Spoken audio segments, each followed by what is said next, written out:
How does the refrigeration cycle power HVAC system design? Imagine a building that stays cool even on the hottest days or warm during chilly nights. How does that happen?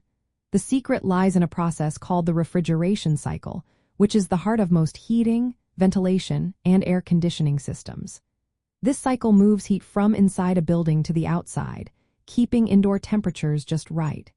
It all starts with a special fluid called refrigerant, which travels through four main parts in a loop. First, the refrigerant enters the compressor as a cool, low-pressure vapor. The compressor squeezes this vapor, raising its pressure and temperature.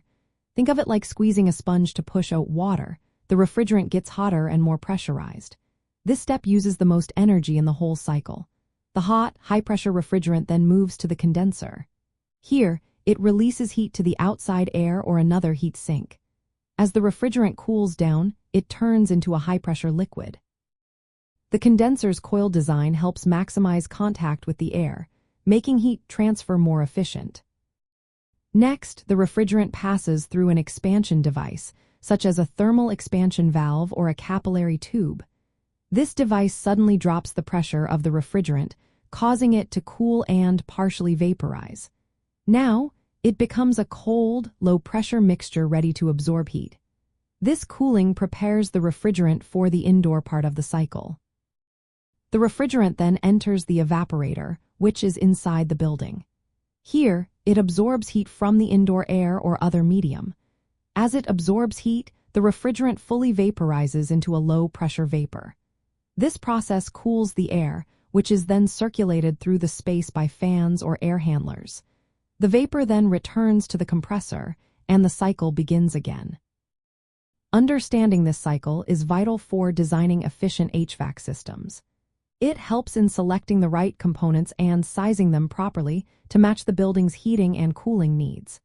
Control strategies depend on manipulating pressures and temperatures to keep everything running smoothly.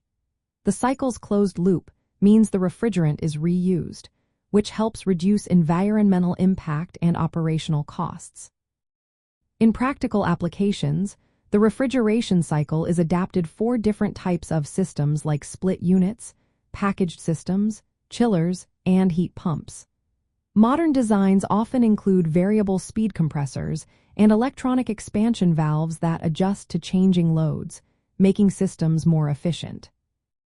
In the end, the refrigeration cycle powers HVAC system design by providing a reliable way to move heat from inside to outside.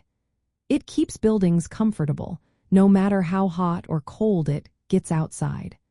Knowing how each part works helps engineers create systems that are both effective and energy efficient.